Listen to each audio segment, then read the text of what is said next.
Hello everyone, আসসালামু আলাইকুম। আ আজকে খুবই ক্রিটিক্যাল একটা বিষয় একটু আলোচনা করব আপনাদের সাথে। আ ইরান, যুক্তরাষ্ট্র এবং ইসরায়েলের সংঘাত শুরু হওয়ার পর থেকে আমরা সোশ্যাল মিডিয়াতে একজন ব্যক্তিকে খুব বেশি ভাইরাল হতে দেখছি। আপনারা তার নাম অনেকেই জানেন, প্রফেসর সিয়েন। যদিও তার প্রকৃত নাম হচ্ছে জিয়াং শুয়েচিন। তো এই ব্যক্তি কেন এত বেশি ভাইরাল? এবং তাকে নিয়ে এত বেশি আলোচনা কেন? কেনই বা আ মানুষের এত বেশি আগ্রহ তাকে নিয়ে? তো সে বিষয়ে টুকটাক একটু আলোচনা করার চেষ্টা করব। যদিও জিওপলিটিক্যাল ইস্যুতে কিংবা ভূরাজনৈতিক বিষয়ে আমার দক্ষতা খুবই সীমিত। তারপরেও পড়াশোনা করে বা ঘাটাঘাটি করে যতটুকু জানতে পারছি তার মধ্য থেকে কিছু তথ্য আপনাদের সাথে শেয়ার করব। তো প্রফেসর সিয়েন তিনি বেসিক্যালি একজন আধুনিক শিক্ষাবিদ। আ এবং তিনি ইয়েল ইউনিভার্সিটি থেকে পড়াশোনা করেছেন। বর্তমানে চাইনিজ, কানাডিয়ান বিভিন্ন ইউনিভার্সিটিতে ইতিহাস বিষয়ে পড়াশোনা করিয়ে থাকেন। তো তিনি আসলে কি করেন? তিনি যেটা করেন সেটা হচ্ছে বিভিন্ন হিস্টোরিক্যাল ডাটা এনালাইসিস করে অ্যা জিওপলিটিক্যাল বিষয়ে স্টেটমেন্ট দাঁড় করান এবং সেটা তার একটা ইউটিউব চ্যানেল আছে সেখানে লজিক্যালি ব্যাখ্যা করেন। প্রত্যেকেরই বিশ্লেষণ কিংবা রিসার্চ এর ক্ষেত্রে কিছু বেসিস থাকে।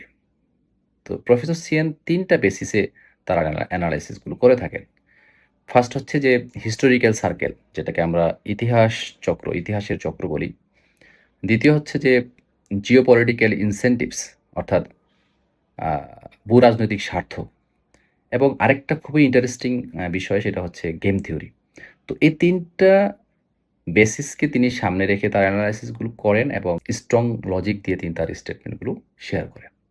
তারই ধারাবাহিকতায় তিনি ২০২৪ সালে ৩ টা গুরুত্বপূর্ণ স্টেটমেন্ট দিয়েছিলেন। তো ফার্স্ট স্টেটমেন্ট ছিল যে ডোনাল্ড ট্রাম্প আমেরিকার প্রেসিডেন্ট হবেন।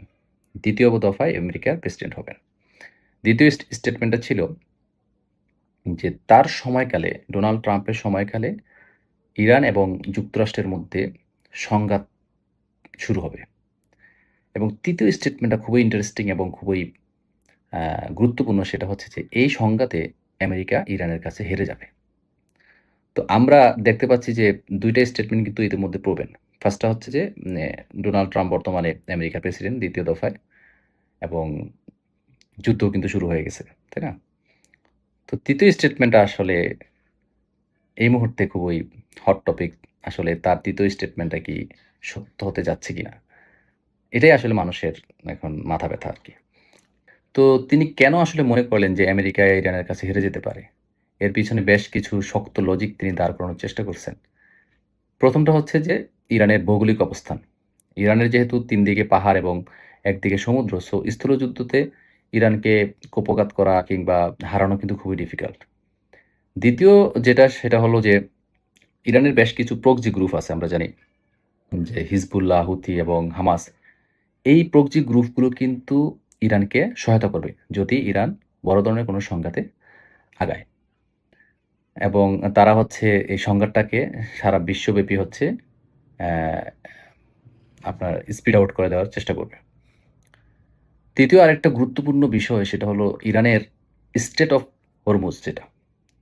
যে আমরা হরমুজ প্রণালী যেটাকে আমরা বলি যেটা দিয়ে সারা বিশ্বের প্রায় 20% মোর দ্যান 20% তেল কিন্তু ওই হরমুজ প্রণালী দিয়ে ট্রান্সপোর্ট হয়। তো ইরান যদি এই হরমুজ প্রণালী সামহাউ মানে বন্ধ করে দেয় তাহলে সারা বিশ্বে কিন্তু তেলের দাম বেড়ে যাবে এবং আমেরিকার উপরেও সে একটা বড় ধরনের প্রভাব সেখানে পড়বে। আরেকটা ইন্টারেস্টিং বিষয় তিনি ব্যাখ্যা করার চেষ্টা করলেন যে ইরান কিন্তু এবং জন্মলগ্ন থেকে যুদ্ধ করে আসতেছে এবং তারা খুব ভালো করে জানে যে কি ধরনের রণকৌশল বা কি ধরনের প্রস্তুতি তাদের নেওয়া দরকার এবং তারা কিন্তু মানে বসেনি।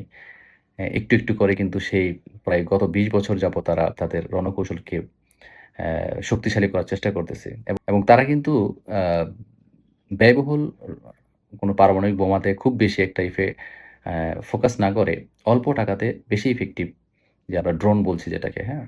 বা মিসাইল এগুলোতে তারা ফোকাস করছে এবং তাদের বর্তমানে খুবই ভালো একটা অবস্থান আছে। তো এই বিষয়গুলো ব্যাখ্যা করে তিনি আসলে বলার চেষ্টা করলেন যে এইসব জায়গাতে ইরানকে আসলে হারানো খুবই ডিফিকাল্ট হবে। কিন্তু এখন প্রশ্ন হচ্ছে যে তিনি তো একতরফা হচ্ছে ইরানের কথা বা গুণগানগুলো গেয়ে গেলেন। বাট বিপরীতে আমেরিকার অবস্থান কোথায়? এবং আমেরিকা আসলে কোন স্ট্যাটাস এই মুহূর্তে আছে, সেটা কিন্তু তিনি ব্যাখ্যা করেন নাই। সো আমার নেক্সট ভিডিওতে আমেরিকা আসলে এই জায়গাটায় কতটা প্রভাব দেখাতে পারে বা তার আসলে অবস্থানটা কোন জায়গায় আছে সেটা নিয়ে আলোচনা করব। ততক্ষণ পর্যন্ত থ্যাংক ইউ।